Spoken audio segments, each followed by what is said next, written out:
look at that streak, and then Yeah. like it was like genuinely upsetting to me when I was in the mountains in Colorado, and I was like, when I realized I'm like, I have no internet up here, I have no phone service, Yeah. I'm gonna lose my because I had a Wordle streak of like 180 or something, Yeah. and I was like, I'm gonna lose my streak. Fuck. And you And did it lose just your streak. yeah, and it ruined my and I had to accept, like, you can't do anything about it. Even if I was like, "This trip is not worth it to me, uh, to lose my Wordle streak," it was still taking me a day to hike back off that mountain, and I'd have lost it anyway. So Yeah. there's So, nothing I could see, do the about thing it. is I think once you have enough games that you've got going at any given time, then Hey, Grace. everything starts to lose value. Because I play the spelling bee, the Dordle, which is 2 Wordles at once, Ooh. the crosswordle, which is sort of like Sudoku and a crossword.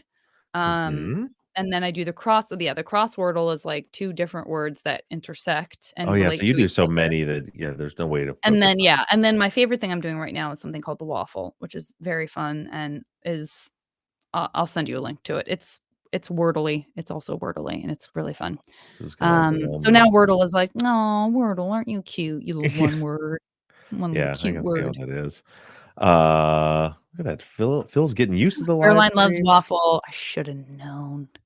Who does Shout out Caroline? to the waffle lovers. Mhm. So hey everybody, Grayson, Catherine, Chris, Phil. I saw Nick Bowman's in I think Nick I saw made a post where he asked a I don't know if it made in the because we had so many in your list, but I saw that he asked the question, he's like, I'll be in the live chat to Oh, I know. I help put that clarify. in there because I wanted to see what you're gonna say. Yeah. If you would be like, "Yes, I will go through step by step, and we can see how it works to have someone demand, Nick, demand, you better go through this because I will ask each question as you say a thing that I need to ask a question about." I don't remember what the I question thought that was, but I thought that's and I was thinking, yeah, Nick's one of the guys that's in there all the time. He'll be there. So, but yeah. then I was immediately just watching Nick to see if you showed up in the live stream. Mhm. He He better followed after he through. threatened us. There was no threat. Love waffle, yes. Jennifer, you do New York crosswords and Wordle, which is geography. Wait, what? Which thing is geography? I think I don't get it, but that I don't means even I know where shouldn't be you're playing reading. these things. Oh, I do the crossword. I do Quordle, although my Quordle link stopped working, so I abandoned it for a while, but I do Dordle, and then there's also Sedicordle, which is like 16 at a time. what? That's almost too much. I also do the Sudoku. I also do connections, Sarah. I've been enjoying connections. That's fun because there's a lot of like wordplay trickery that goes on there.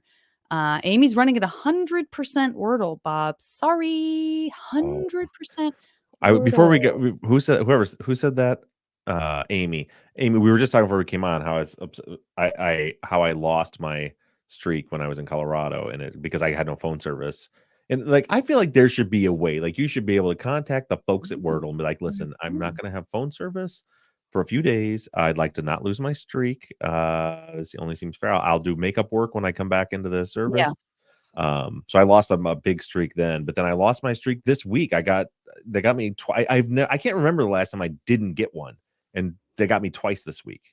Mm, mm, mm. But to be honest, the second one was I may not have missed the second one had I not missed the first one because all I care about is that streak, and I had lost my streak, Yeah. and so I was like, during the second one, like I had a streak of one, and I was like, who gives a fuck anymore about this? It's Got stupid it. Okay. Wordle. Uh, Wordle is a geography quiz like Wordle. You get the shape of the country and guess what it is. Listen, I'll try it. Jennifer is going to shame me because I am horrible at geography. But hopefully it will make me better by doing that. Um, Crystal. Okay, so Crystal says she is a patron but can't figure out how to join the pregame. So first of all, Crystal, if you and let me know in the chat here if you're getting the pregame audio version on Wednesdays when it comes out in your podcast version, that's how you get that. As far as so I think because somebody had asked about how do they get to join the live. The pregame is not live. We're not live anywhere on that. So you're not if that's what you're talking about, you're not missing anything on that. So we record our pregame um, without being live and then put that out on Wednesday. And then on Friday, we put the whole video from the beginning of pregame to the end of the follow up in video form. If you want to watch it on video, but there is no live pregame, at least not now, and that's mostly because I haven't figured out how to do that quite yet. Also, you guys are in for a real treat with the pregame this week. Real treat. And you'll see. Yeah. Somebody had something in there that I wanted to talk, Yeah. that I wanted to respond to. Connections. Jason, I never seen you guys were live. Oh, Chris said Zach will tell an award-winning joke later. Yes. Unfortunately, we were sans Zach today. Zach was unable to make it. He has a very important assignment today, so he will not be able to come in. Devin's going to tailgate with chocolate. Taylor Gators, what's happening? I missed something. Susan's a little scared now. You should be, Susan. Oh, Crystal said, I feel less dumb now. Yeah, Crystal, you're on it. You've got everything. I know it seems like it's something to be. There probably is a way that I can do a live just for the patrons, but I have not figured out how to do that yet. No toenail stuff this week, Susan. No toenail stuff at all. It's worse. Oh, is Janet frozen? Oh, there she is. Am I frozen? Yeah, you were for a second, but you're back. Oh no, I don't want to freeze. I don't want to freeze. On that note, Crystal, Zach trying to figure out where to put his trophy. I was at Zach's house. We went out for my birthday Saturday, and then ended up going back to Zach's house and playing cards. A group of us. So we like to refer to as the Mexico 8. There was a group of 4 couples that all went to Mexico a few years ago, and those are the Mexico 8. We all went to dinner, went back to Zach's house to play cards. And Zach's, you'll be happy to know, Zach's giant trophy is on his mantle next to all of his kids' trophies, which is a dick move, if you ask me, because the kids' trophies are like this big, all of them in a row, and then there's Zach's giant trophy. Like, it's kind of a flex. It's just like, my trophy's bigger than your trophies. It was a big trophy. It's a big trophy. It really was a big trophy. Yeah. Oh, Amy is cooking and baking when she goes. All right, we can probably go ahead and get this thing started. You should know that I haven't had a chance to look at the due to some of the things I was texting you about during the stream that everybody's gonna be mad about that I had going on today. I have not seen the questions yet, so let's see how we can. I got a lot of them. I'm gonna try to. The goal here would be to try to actually get through as many of them as possible because they're all worth asking. And this is still only like maybe less than half. There were a ton of comments again, as there were with Jen's interview. So I don't know. We'll see how we do. Well, we should be able to do that because we don't have Zach here at the beginning. So you can't ask. Yeah, I guess you can't ask those. So we'll try to keep it tight at the beginning and get right through into the questions. And with that being said, let's go ahead and start our audio. Let's get this show on the road. Let's get the show on it. All right, I'm recording. I'm recording. You say let's get the show on it? Yeah, Brandon and I do this thing where if we feel we each other knows a saying well enough, then we shorten the saying because we assume that the other person knows. So that would be a good example. Like, let's get the show on it. And like that would just mean that we were doing a little inside baseball. Dislike. You can't thumbs down this conversation. Yes, I can. Yes, I can. I'm gonna freeze again on purpose forever. Don't do that. Grayson says, let's rock and roll. I think we should do it. This is a good time to let you know, Janet, that you're doing the intro. Of course I am. You're an improviser, right? If one of us has to improvise an intro, it should be you. Wait, we got to do our clap first. Yeah. 1, 2, 3. Okay. Well, I have to even remember what show I'm on, who I am, where we are, and what we're talking about. Let's see what happens. This is The Last Airbender. Jesus. We're talking about your time on The Office. Great. Okay. What does he say? Ahoy, ahoy, friends? That's what he says. Okay.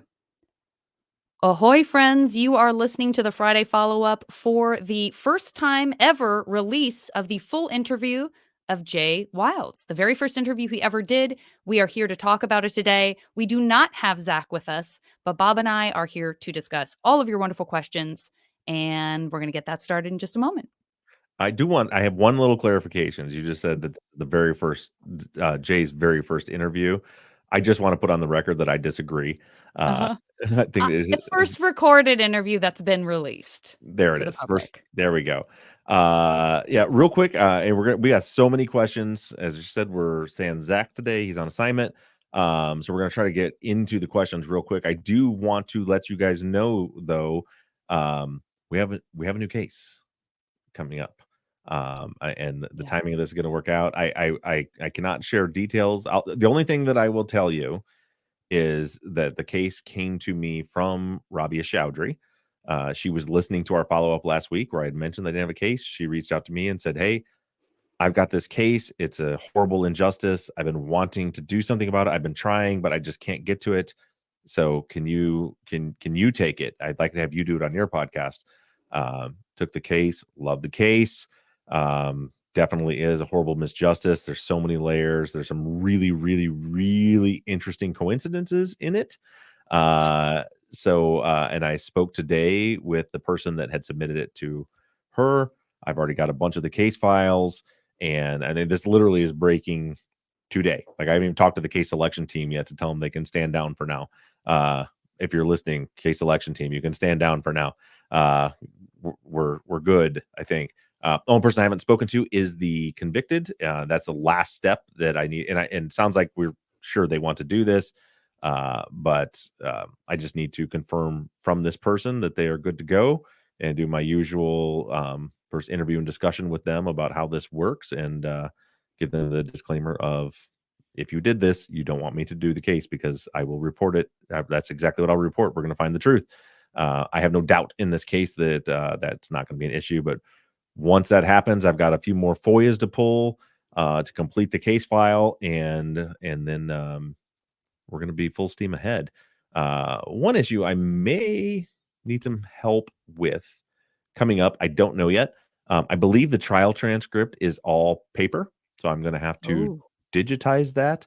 And so I may raise if anybody has, like, runs a printing business or something, if we have any listeners that want to help out with that. But I'll let you know.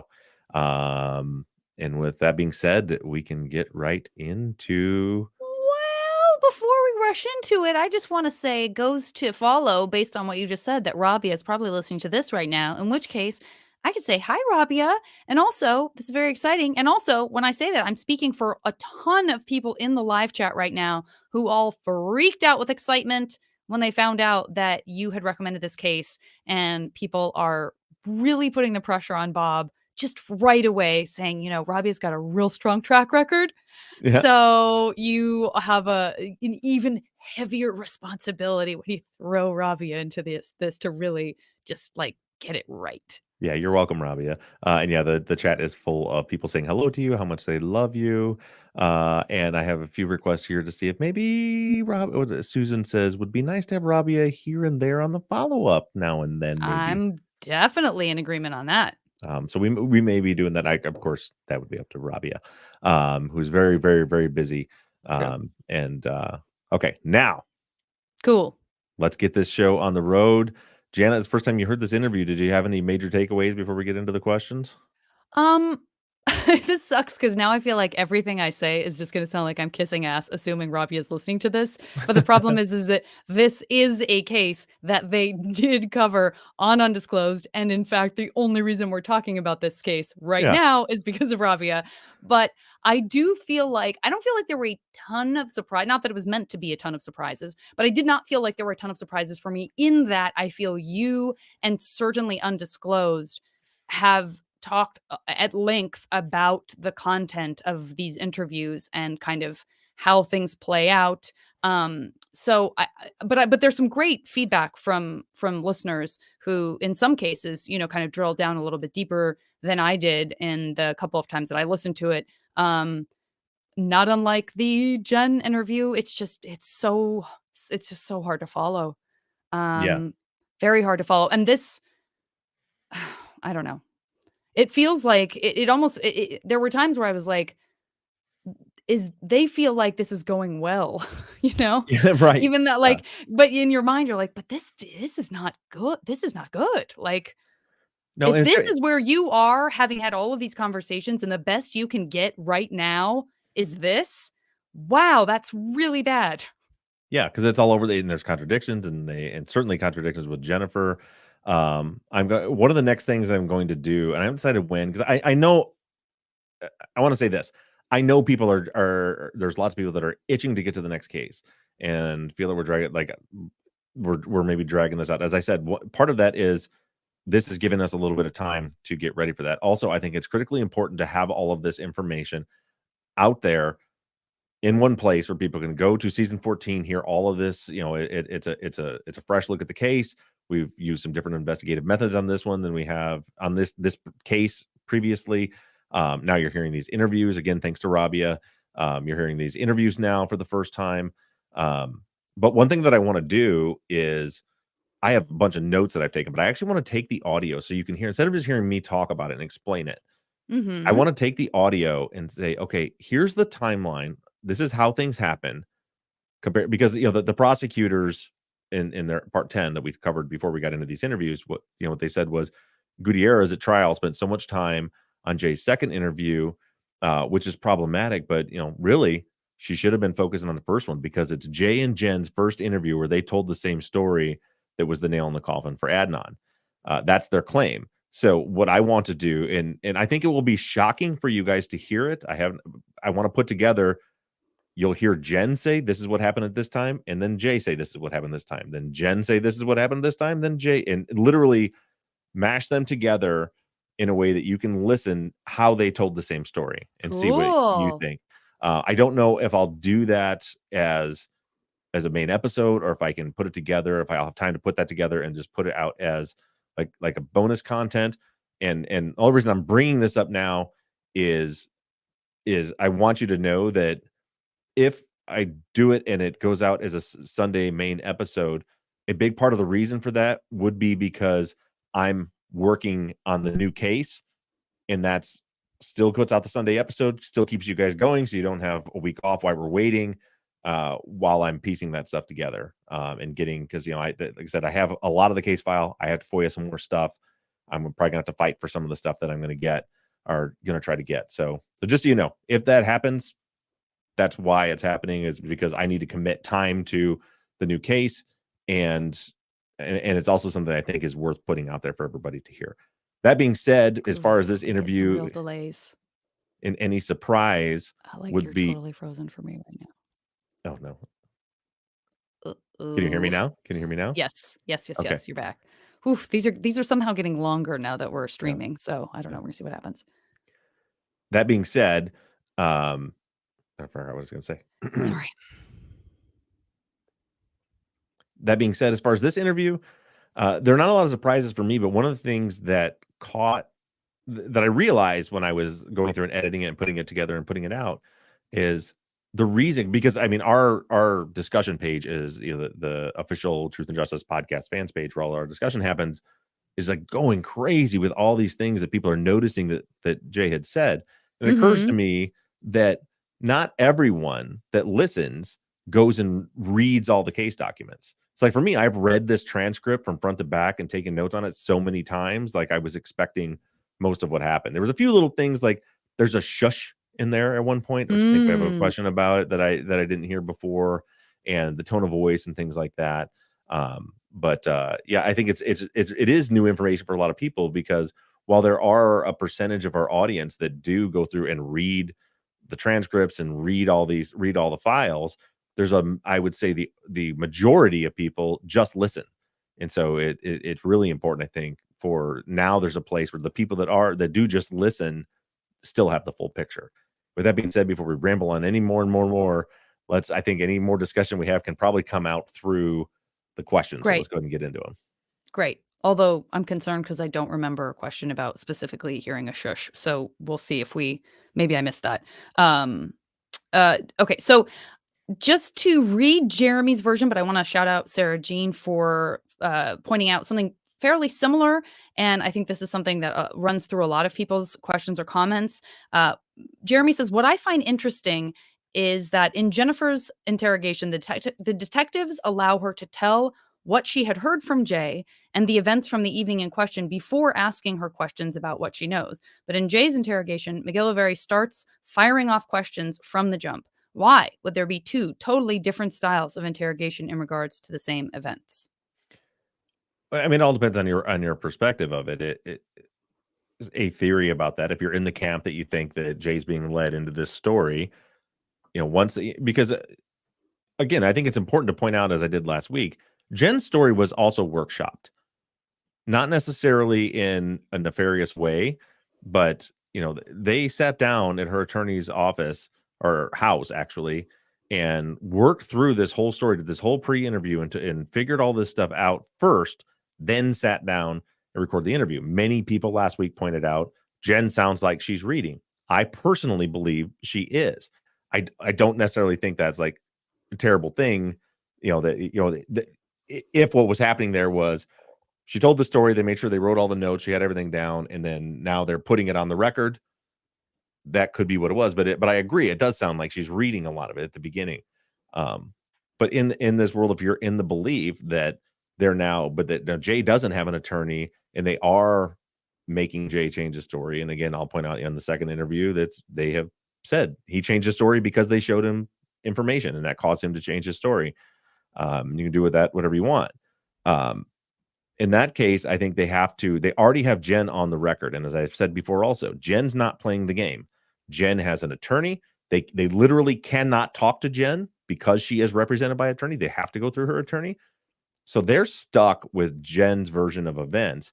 And I think because of that, uh, if you believe that that's what's going on here, that's why the different interrogation technique is they're not letting Jay ramble on. They're interrupting him. They're asking questions. They're prompting him. They're leading him because they need him to stay somewhat close to what they already have on the record. Because otherwise, if he goes off on a tangent, and I don't think they were particularly paying attention to details that we've caught in since then.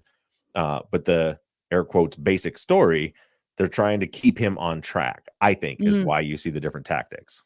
Mm-hmm. And Nick just pointed out in regards to you talking about the transcripts and reading the transcripts versus actually getting to hear the interview in earnest, Nick pointed out that he says that the transcripts and the interview don't even line up in some places.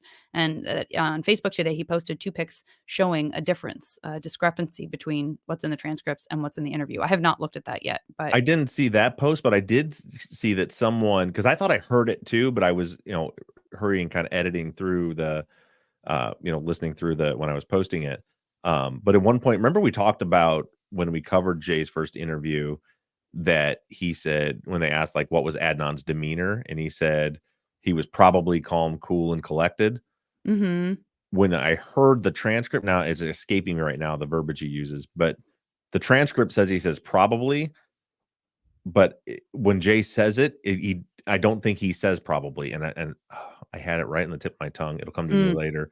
But it wasn't that ambiguous. It wasn't. He was probably, it was something like, no, he was just calm. It was something like that. He didn't say the word probably. So that was there were some mistakes in the transcript. Yeah. Caroline's in there too that says that she noticed there are many transcription errors. Which is a big deal if you're trying to do statement analysis, right? I mean, that probably is a huge word Yeah. in your statement analysis. Well, So and that one in the probably, I made a big deal about that when I was when we went that's what through I'm it, saying. is, yeah, if you're recalling an event, you wouldn't say probably. Probably is a hypothetical, right? Exactly. But he didn't say Exactly. probably, so that kind of null and voids that part of the statement analysis. So Mhm. yeah, exactly right. Oh, Okay. surprise! Chrissy said it. He says surprisingly.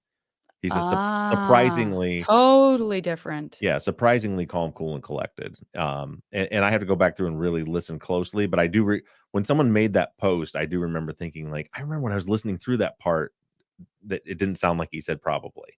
Mhm.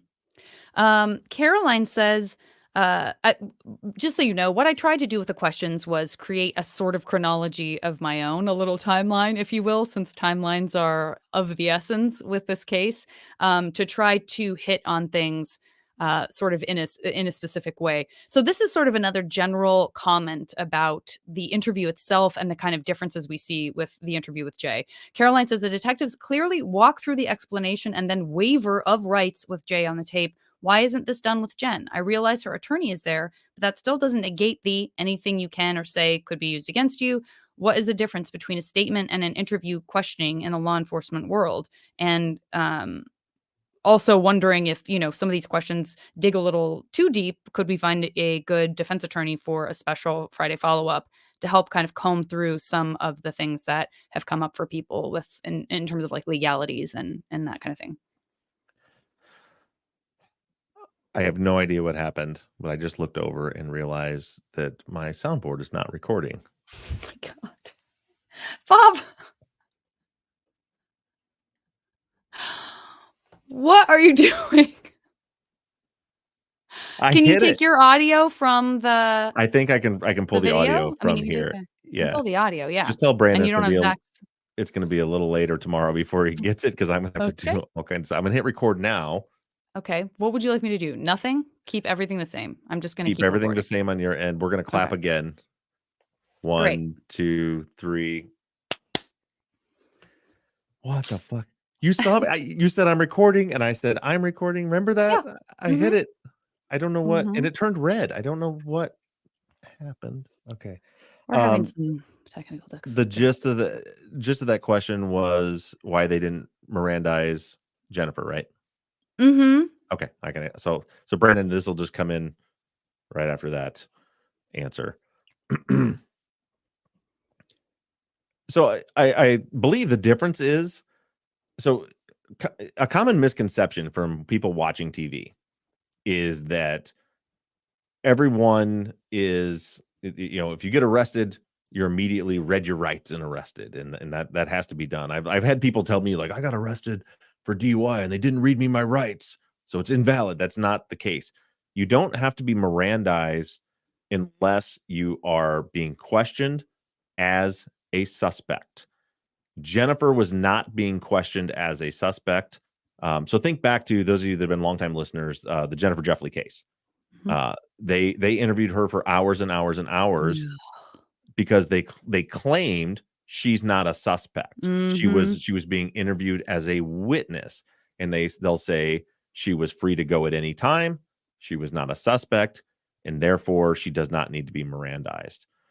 Jay was picked up, brought in. He was not free to go, and he was a suspect, and therefore he would be Mirandized. So I assume that's the reason why, because Jennifer was interviewed as a witness. Jay was interviewed as a suspect. But you would imagine that part of the conversation that would have to happen with the attorney on that would be, "Hey, we realize that you're implicating yourself for helping to conceal a crime and helping to get rid of evidence in a crime. So that's way more than being a witness if we're taking your story." So you would imagine again that like part of the conversation would have to be, "It's cool. It's fine.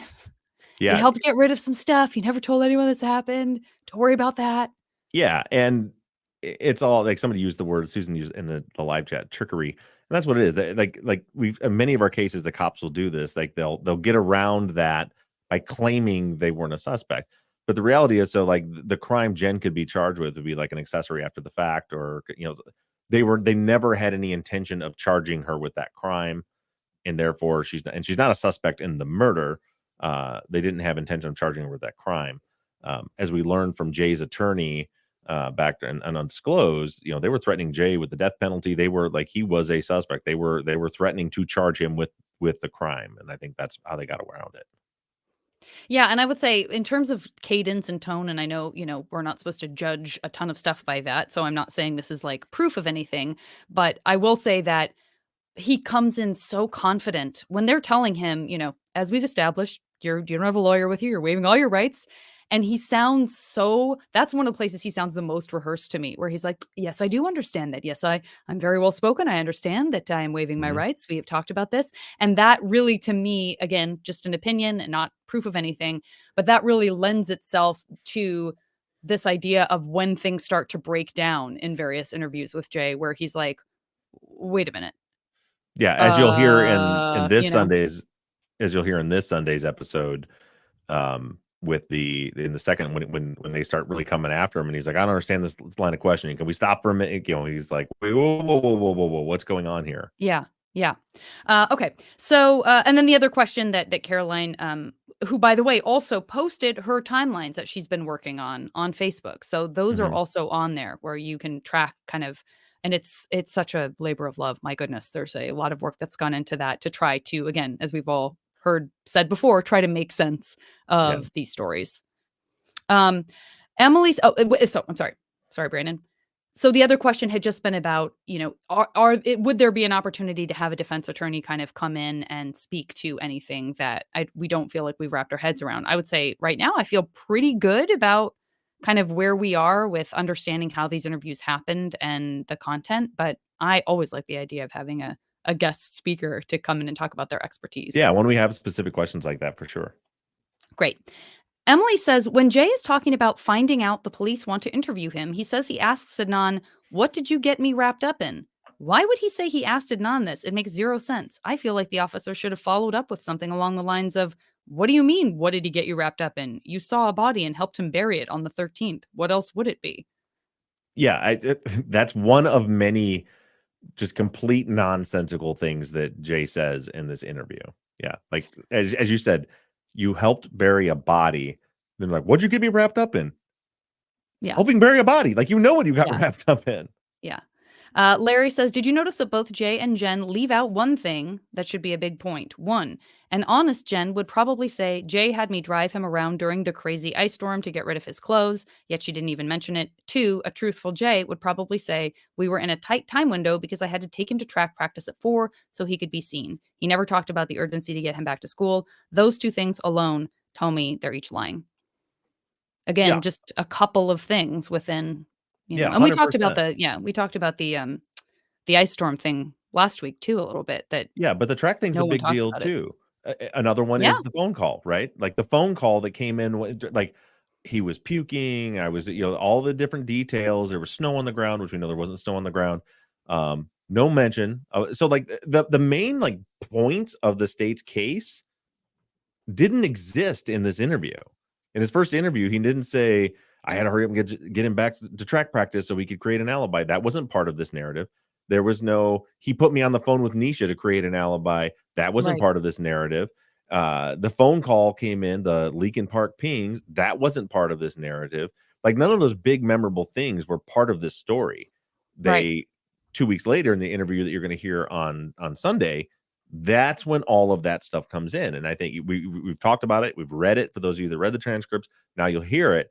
When I keep saying that second interview was not Jay's story, it was McGillivary's story. When you hear it, you'll hear exactly what I'm talking about. He is putting all of that stuff in there. Like you took him back. Was there some kind of an event? Was it he was trying to create an alibi? These are all suggestions by McGillivary. Mhm, Oh yeah, and mhm. Caroline says, let's not forget, Best Buy wasn't part of the narrative. Yeah, I mean, so if you're gonna try to say that this is the basic story or that the bones are here, you can really only be saying Jay had the car and the phone. He says Adnan called him to get picked up, and then somehow he saw a body, and then somehow he was part of it being buried in Leakin Park. Is that sort of what they get Yeah, to? so when we get into all the way to the end of the reply brief series, you've heard it, the final episode, like that's their basic story. Like the way that like Brett and Alice are able to tie this all together is the basic story is he gave him his car and phone. There was a call, there was a trunk pop, they buried the body and dropped him off. Like that, they both said that part, so Mhm. that's a basic story. And they just try to breeze past everything that's wrong. And for example, the we heard this in part 10, where Brett says, the locations stay the same, but it's like when we all heard that, we're like, what do you mean? Like Right, that's the very basic part that isn't like right. he said it happened on the strip. She said it happened at Best Buy. Like the locations are not the same. You know, Nothing's the same. the location that has to stay the same is where the body is, Right. because Yeah. you can't change that. Right. Beyond that, Everything else is wrong. Right. okay. Amber says, thoughts on Jay saying Adnan told him that Hay was trying to say something and then he strangled her. To me, one of Jay's biggest non phone record related lies is that absolutely could not have happened. Adnan would have had no way to pin down her arms in her car, so if she was conscious and able to speak, she would have fought for her life, scratching Adnan's face, neck, and hands. If he wasn't wearing those gloves with a winky emoji. These scratches on Adnan would have been evident to their friends and teachers. Am I right or am I right that this is absurd? And Shannon, I'm going to follow this up because it's all part and parcel, says, did Hay have any evidence of being conscious when she was killed? You've talked about this a little, but any evidence she could have been kicking or talking, scratches on her own neck, or any other indication that any consciousness was evident during that process. Yeah, so you'll hear this for those of you that aren't on Patreon. The patrons obviously have already heard it, but in the final episode, I talk about my theory of the case. But I'll touch on this here now because you're talking about marks on Adnan. There would be marks on Hay too. Like I fully believe that Hay was knocked unconscious and she was strangled when she was unconscious. I fully believe that. There's no way that she would not. I mean, that's these are common things, right? When somebody's strangled, you commonly will see scratch marks all over the neck, and it's because your reaction when something is cutting off your airway is be reaching for it and fighting for it. There's no marks. There's no marks on her neck at all. There's no indication she was trying to get hands off of her throat. There was none of that is present. So yeah, I agree. There's no way that that statement's true either. There are a lot of comments from this week from people like Christine and Nick and Laura and Kristen. I'm going to read Christine's, but coming back to the snow on the ground thing, Jay mentions snow on the ground as they're burying Hay. Was there snow on the ground on the 13th? What about the day her body was discovered and crime scene photos taken? I I don't think there was when the crime scene photos were taken. Um, I'm not positive about that. I'll have to go back and look at that, but there definitely wasn't on the and somebody had commented that the old Reddit crowd is going again, and they're putting up like pictures that I had posted like 8 years ago. So there's because of the nasty ice storm the next day. There's tons of video footage and stuff from Baltimore from that showing the cars, and in that you can see the ground. Like you can see grass everywhere. Um, and weirdly, I guess the people on Reddit now are going, look, what an idiot Bob is. He put this picture up saying there's no snow on the ground, and clearly there is snow on the ground. And they're right. There is some so like where the snow plows had gone through, like from the Mhm. weeks before when it was snowing, before they had Mhm. this string of 50+ degree days, and Mm. there was like piles of snow right up against the edge of the road. Yeah, there's a little bit of snow left there, and in areas like right behind a pine tree, there's little patches of snow that still exist. But the overwhelming majority is of the ground is grass. And when you look at in where Hayes' body was buried, that there's no pine tree. I've been there. And we've seen the crime scene, but there's no pine trees there. It's not a shaded area. It's a um, sparse woods, right? So like hardwoods spread out far apart. These are trees that had no leaves on them. There's no way there was what Jay is describing, which is like the ground is covered in snow, and that's how he could see. That absolutely not the case. There's photographic proof that is not the case on that day. It just wasn't. There was no snow on the ground. Okay. All right. Well, that's handy because Janine, it really in just the effort to be fair, Janine had posted Baltimore Public Record shows 4 inches of snow fell on January 8th. Then there was only 2 days above freezing before the 13th, which was also a warm day. Depending on how shady Lincoln Park is, it's conceivable that there could be snow on the ground. It's a decent amount that may not have all melted yet. Janine is not saying that this tips her in any direction at all, but in an effort to sort of want to represent any element of fairness. I appreciate that you posted that, but it sounds like you've kind of put that to bed. Yeah, I mean, we have photographic evidence first of all, and also so 4 inches is not that much snow to begin with, and also people don't always realize the temperature doesn't have to be above freezing to melt the snow. Like literally, the sunlight beating on it will start to evaporate Good point. some of it off the top. It'll compact it down, and then you have 2 full days, and if I'm not mistaken, even overnight, so like 48 hours straight of temperatures above freezing, and not just a little bit above freezing. It was like 55 degrees that day. And we just went through something similar to put it in perspective. We had a foot and a half of snow here, and then this week here in Michigan, and this week we're having these weird like 47-degree days. The snow's gone, all of it. Mhm. 18 inches in some places, a foot to 18 inches of snow is gone. And it's been, it's still been freezing at night, but it's been in the 40s and sunny during the day for these last few days. And the snow is gone. So I have no doubt 4 inches of snow with 2 full days and nights above freezing, that snow would be absolutely gone. And then again, we can back that up with the actual photos we have of that day. Gotcha. And Caroline says the moon also didn't rise until like 3 a.m. that morning. So there was actually nothing even to reflect off of the snow. Right. Um, Lori says, I wish the police had asked Jay why they needed to move Hayes' car and body from the park and ride or why they picked that location initially. If I'm understanding the timeline correctly, they go to McDonald's after the park and ride, and that's when detectives call Adnan. Then Adnan decides they have to go back to the park and ride to bury the body and ditch the car. Why wouldn't Adnan just leave everything at the park and ride, especially if the cops are actively looking for her and her car? Just seems so risky to add all these extra steps with her body and driving the car around. Yeah, I mean, without belaboring the point, the story's nonsense. But, that's why we posted this interview, is for people to be able to sort of pick apart some of the crazier things to continue to sort of bolster the idea of like, does this make sense? Is this a nail in the coffin? Right. Uh, all right, here we are. We have come to Nick's um, ambitious post saying the burial makes no sense. Can you go over each step that Jay explains? The parking, the walking, the digging, and the driving to hide the car. I have questions I can ask in the live if we go through this. Yeah. So one thing Nick mentioned in the live earlier before we started recording, um, was like the walk back to the car. How can yeah. And I tried to piece this together when we did the statement analysis, but it is such a as you said, it's hard to even understand what he's saying happened. What I got out of it is that they pull up to the spot where Adnan's going to bury Hayes' body. He parks, and then Jay continues and drives up around the corner, all the way around the corner, so far that Adnan can't see the car because Adnan thought he left.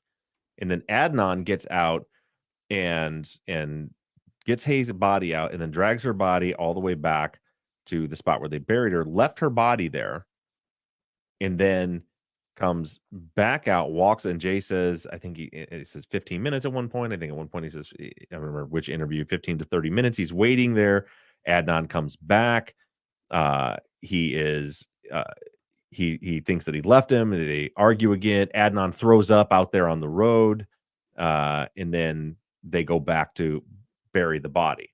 As far as like the sensibility of that story, I mean, so he doesn't need help dragging her body 127 feet back into the woods, but he does need help digging the hole back there in the like none of it makes any sense. In Jay's version, it wasn't like he was supposed to wait and go back and bury it.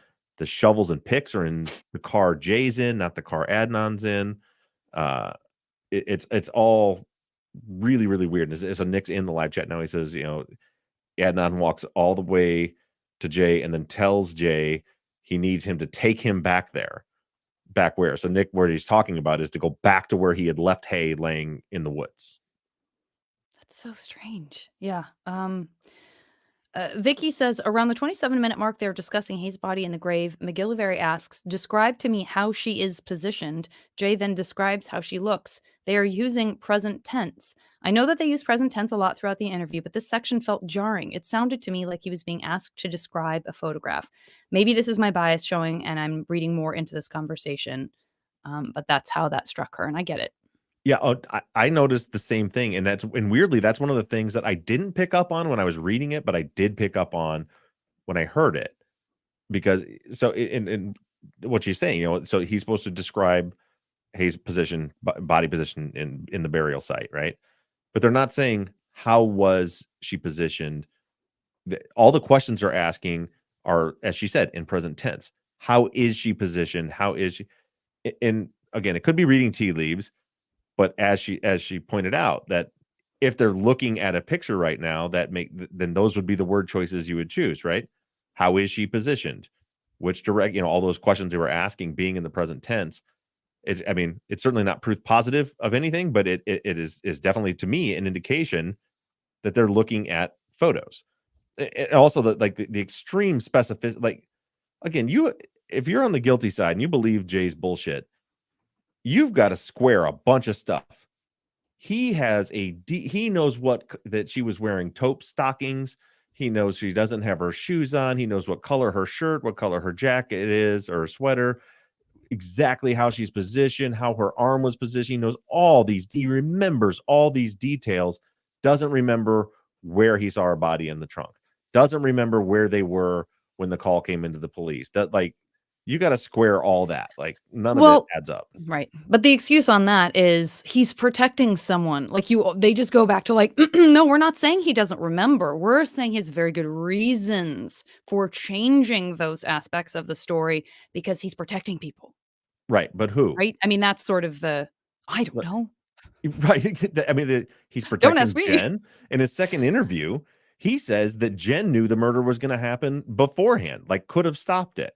He ropes her all the way back into that. Who is he protecting by saying the trunk pop happened on Edmondson Avenue as opposed to Best Buy? And his response to that is, "Oh, well, I thought there'd be cameras at Best Buy." What? If you thought there was cameras, then you would know that they fucking know that that's what do you mean? That's your reason for saying it happened somewhere else? Yeah.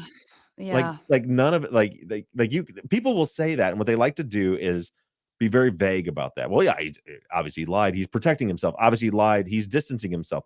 He doesn't. There's no utility in changing those locations. There's no utility in it. It doesn't make him less culpable.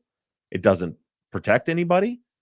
You know, like him changing that location doesn't protect Jen. And then we see, like we know now pretty conclusively that they weren't at Christie's that night. And yet, when the police think the phone was over by Christie's, what does he do? Throws Christie right at yeah, we were overhanging at Chris. Like he wasn't protecting her. He was happy to include her when he thought he had to due to the cop's mistake. He's not Right. protecting anyone. Right. Nick, you're asking all of your questions back to the the interview, or sorry, the part of the interview where he's talking about the car and the burying and all of that. And I'm sorry that I'm not keeping up with it because there's a lot of comments in between. Um, This but last one though, yeah, I do want to yeah, address. Nick that's says, "How why I decide, yeah. Yeah, he says, how does Jay text Jen at 7 o'clock when he and Adnan are driving separate cars?" And that's one of the things that, right, it doesn't jive. Like his story doesn't jive with the phone records. The whole, as we've said over and over again, and I really hammer on in the later episodes you're going to hear on the reply brief, um, that page completely disproves the 7 o'clock, the Lincoln Park Pings burial, right? So they're supposed to be in separate cars, but what we see is from the same place, from the same tower in the same sector. You see Adnan call Yasser. Well, the phone calls Yasser, who only Adnan knows at 6:59, and then 1 minute later, the phone calls Jen's pager at 7 o'clock from that same place, all the way up by Woodlawn. So at that point, they're together, right? They're we see a call to someone only Adnan knows, a call to someone only Jay knows. They're together in the car way up there, which means they have not gone to get Hayes' car yet. And 9 minutes later is supposed to be the call where Jen calls during the burial. So you got it's like 8 or 9 minute drive just to go get Hayes' car. Then listen, like the driving around, finding a spot, parking, Jay driving up, Adnan dragging the body, coming back, getting him, arguing, them going back into the woods. Then they're digging. That's when the Leakin Park ping comes. That's so there's like an hour of stuff between that page and when the call came in, but on the phone records, there's only 8 minutes between them. The call to Jen's pager ended at 7:01, and at 7:09 is the Leakin Park pings when they're in the middle of burying the body. So that's yeah, that those two cannot be true. But Excuse me. Bob, it doesn't matter if they're true. How do you get around the fact that Jay says it happened? Right. Yeah, and that's when I said like we're like this is a different approach to looking at the cases. We really I've leaned into during this whole reply brief series looking at like, okay, let's forget about what he's saying and let's look at what can we prove with cell site locations and Google Maps, right? Okay, we know the phone's here at this time. We know it's here at these are outgoing calls here at this time, here at this time. How much time is in between those? 8 minutes. What has to happen in those 8 minutes? They got to drive 9 minutes to go get the car. They got to drive another 5 minutes to the burial site if they went straight there, but that's not what he says. But even if they went straight there, and then they got to drag hay back into the woods, and then according to Jay, then there has to be him walking back out, getting him go. Like it's impossible. It's literally impossible. So to that point, Nick, how does he text Jen at 7 when he and Adnan are driving separate cars? Uh, Good question, but the wrong question because the fact is, how does he page Jen from near Woodlawn High School at 7 o'clock, and Adnan call Yasser at 6:59 from that same location, and they're in the middle of burying the body at 7:09 at Leakin Park? Yeah. I mean, look, we laugh a lot when we have these conversations, and you talk about the disrespect of people laughing at other people's beliefs. Um, I'm gonna have to feel comfortable about this because when you are looking at facts and you are looking at people who are saying we should laugh at the people who are using facts to bolster their arguments, let's laugh at them. I guess I feel okay about laughing when it seems crazy to me that you ignore all of this stuff and in turn laugh at people who are paying attention to it. Like, I just don't know what to do with that except also be like, I guess we have to laugh too now. I'm sorry. Well, I guess and we're this all laughing at each other now. and this isn't supposition. These are cold hard facts. We Yeah. know where the phone was and what it was doing at 7:01 p.m.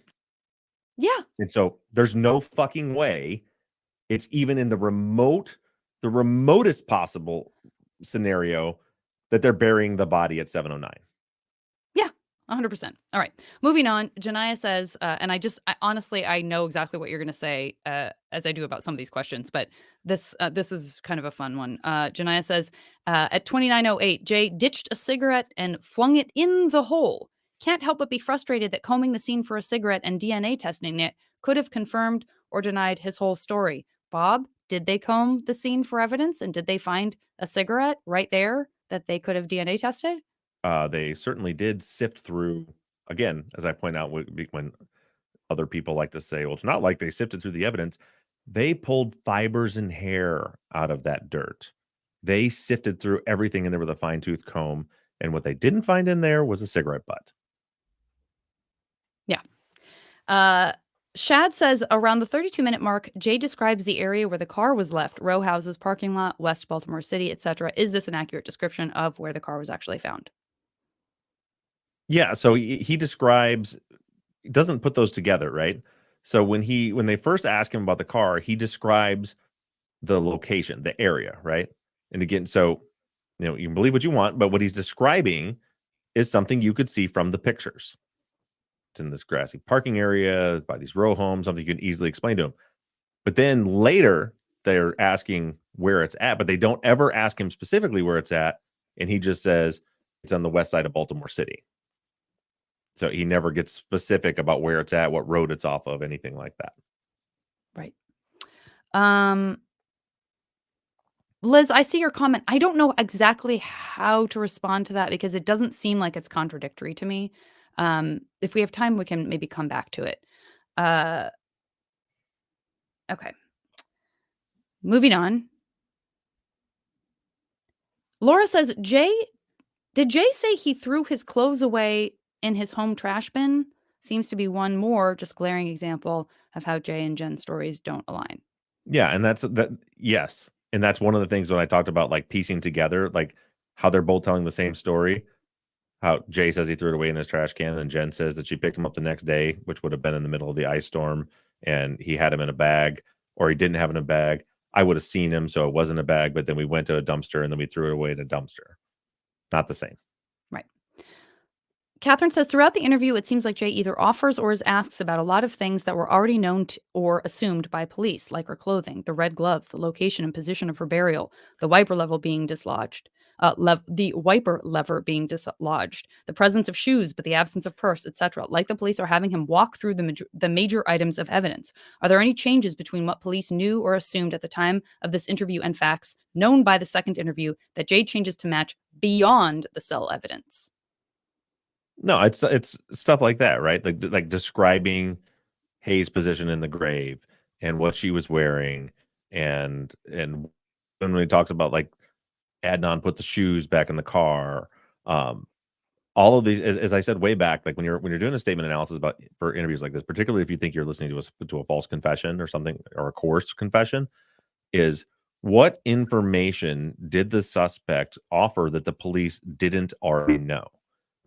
And in this case, it's nothing. What he offers is a timeline to try to explain what they already knew, which he gets horribly wrong and then completely changes in the next interview. But yeah, all those things, like the police knew what they found at the grave. They knew what was inventory. They knew what was still on Hayes' body. They knew, and they knew what was in her car. It's another indication to me, the whole him, he knew Adnan took the shoes for some reason and put them back in the car.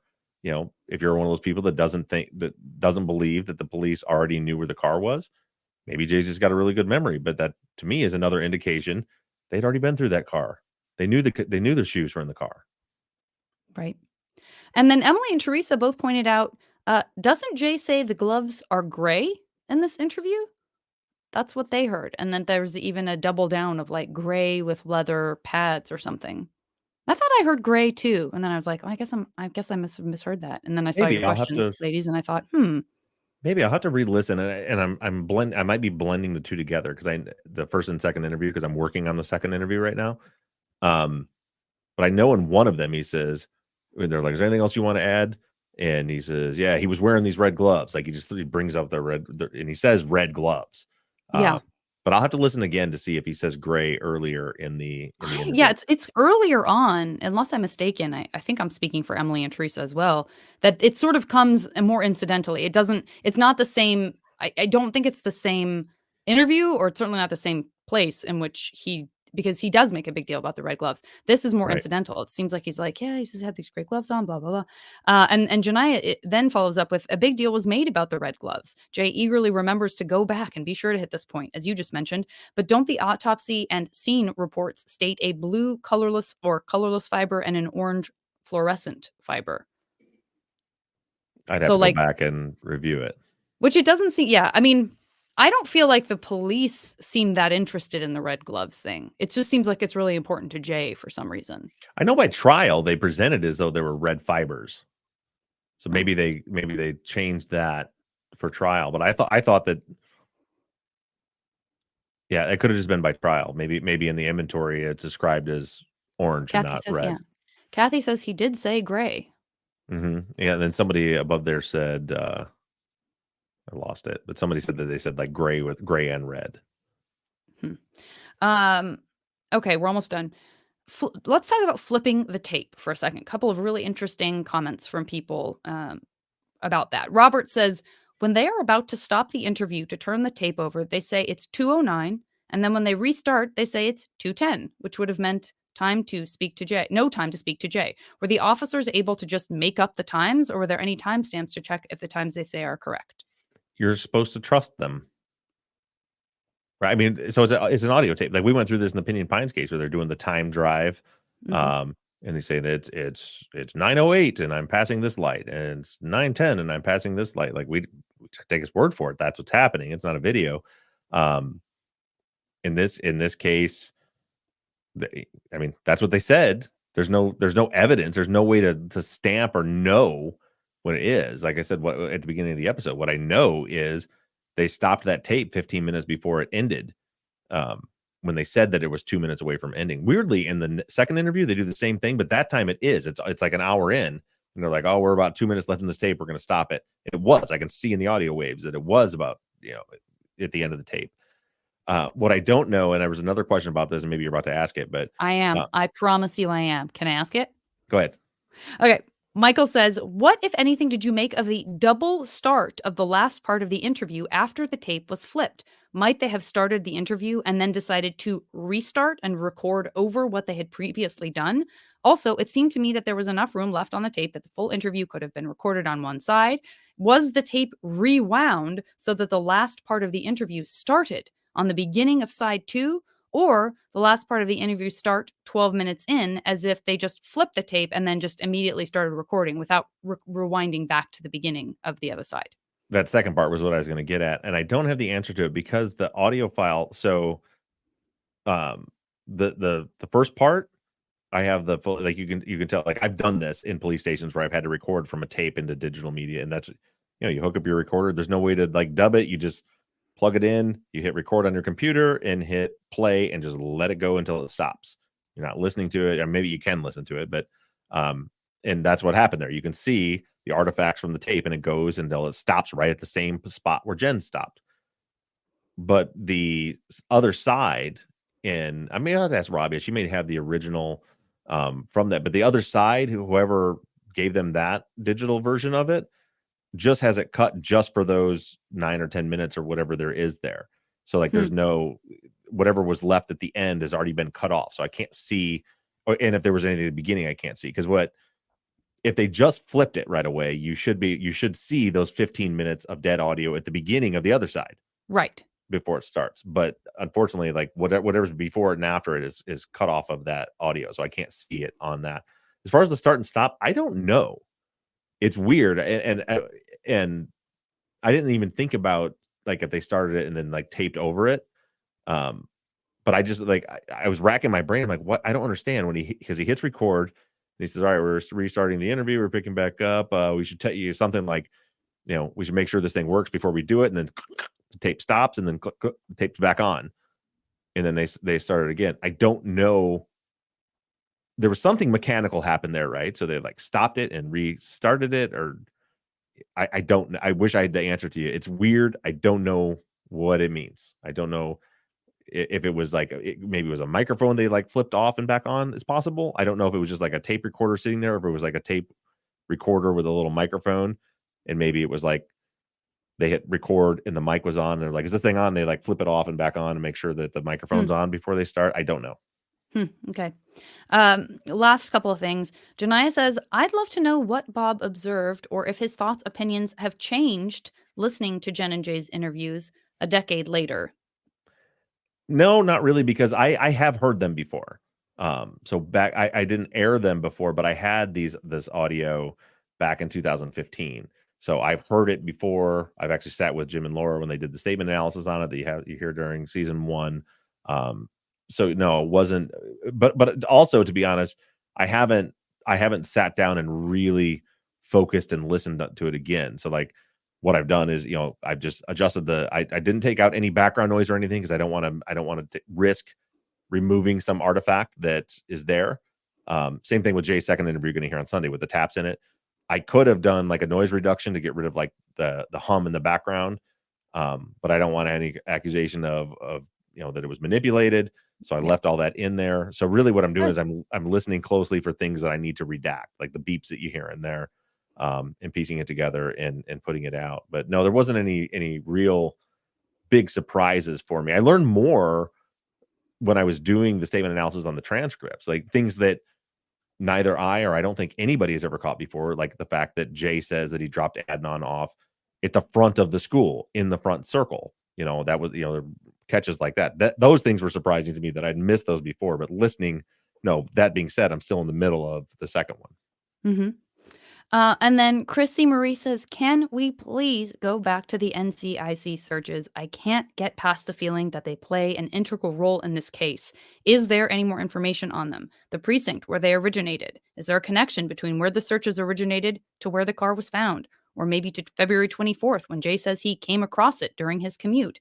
They have to mean something. It doesn't seem normal to run a random tag number at 2 random times on the same day. Was one of the alternate suspects tied to the area of the NCIC searches? It's off topic, but we've had the NCIC comes up almost every week in one way or another. I can go back and look at it again. I didn't put much focus into it because if memory serves, the investigators that worked on the HBO doc were able to chase that down and confirm that was just somebody either inputting it into the system or it was somebody just starting their beat and we're checking to see what's that car we're looking for or something like that. I don't know. I'll do this. I will look into it again, but I haven't looked in much into it because it seemed like it turned into kind of nothing. To me, the more interesting thing is the report that was brought out during the Undisclosed podcast, where they noted that under vehicle, it was noted that part of the case was solved.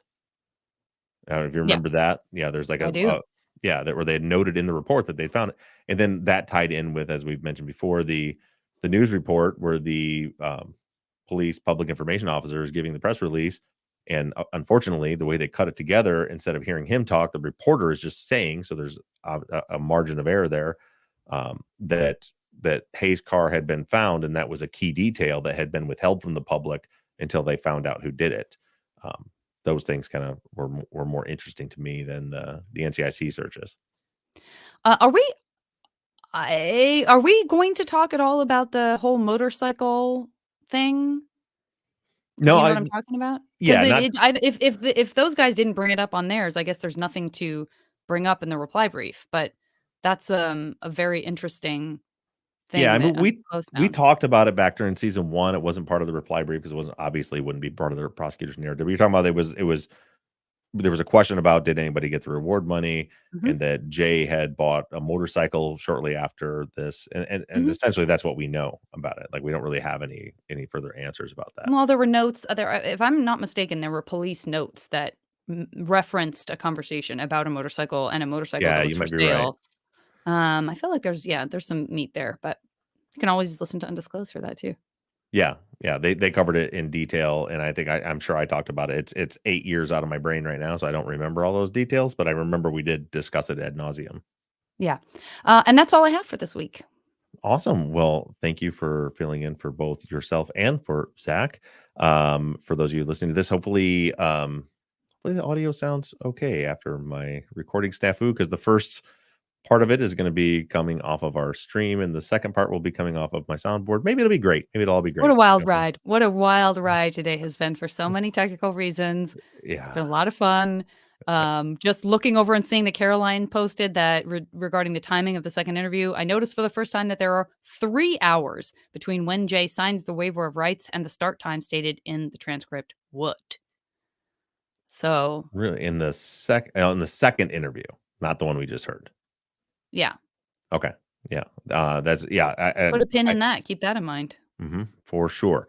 Well, that will wrap things up, and with all the technical difficulties between what you're hearing here and what the Patreons, the fun things the patrons are going to deal with this week, I blame Zach. Zach. It turns out I work better when Zach is We all do. here.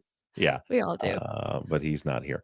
So we're going to go ahead and wrap this thing up. Thank you all for listening and for joining us in the live chat. Make sure you tune in on Sunday for the first time that anyone has ever heard in the general public Jay's full audio of his second official recorded interviews. And for you patrons, since you're getting the same episode as the main feed this week, you guys get an early drop. I'm going to drop that on Saturday for you guys, so you'll all get the same thing. You'll just get it just a little bit earlier. Great. So I'll have that out to you on Saturday. And with that, we're going to wrap this thing up. Thanks, guys. We'll talk to you next week. Thanks, everybody. Bye, guys. Was that Zach? Mhm. All right, we can get to stop on our audio now. I have a whole hour recorded on my end, Bob. What about you? 40 minutes. I got 40. I don't understand. What did you see the chat was all they thought I was having a migraine because A all of a sudden migraine. I don't blame them. I was like, is something physical happening or is something yeah, and I was intellectual trying not to happening? interrupt you because I was like, at least we got Janet cleanly reading this question while I figure out what happened. Uh-huh. Because I know that I reached over and hit because you said I'm recording and I hit it and it turned red. Yeah. So I'll see when I export it if something just glitched or if I just didn't hit it all the way, because I'll have 2 files if that's the case. Thanks, Devin, so much. What'd she say here? She says, Thanks, Devin. cheers, Bobbert and Janet. Fantabulous work as always. That's questionable. Janet did a good job. You very much appreciated. Ahoy, Zach from afar. Thanks for the drops, Bob. Can listen quick. All right. I'm bordering on a stroke at this point after everything. Oh no. Oh no. Well, I'm gonna text back and say we missed him. Yeah, for sure. Yeah, so like during the patron, we have the full audio of the pregame, but forgot to hit record on the video for the first part of it. Eventually got it turned on. That was just me forgetting, and then I either missed the button or there was a glitch for the main episode. I'm hoping. I've never tried to use the audio from StreamYard, but it's coming from my mic and recording locally. Oh yeah, it's gonna sound great. So I may just be able to use that for the whole thing, and it may not be a big deal, but it's 9:11 p.m. right now, and so I'm gonna figure that out in the morning. This is where I love the 3-hour time difference between us, because I can send that over to Brandon at 9 a.m. and it's only 6 your time. Yeah, true. Thanks, Danielle. Appreciate that. Thank you very much. And I got Crystal. Yes, listen to the audio when it comes out, because the first, what was it, 30 minutes or something, didn't get caught on the video. Yeah. And that was just me just being not good at my job. That's all that was. Yeah. Okay. And with that, I'm going to end this stream. Thank you guys so much. Let me see if I remember.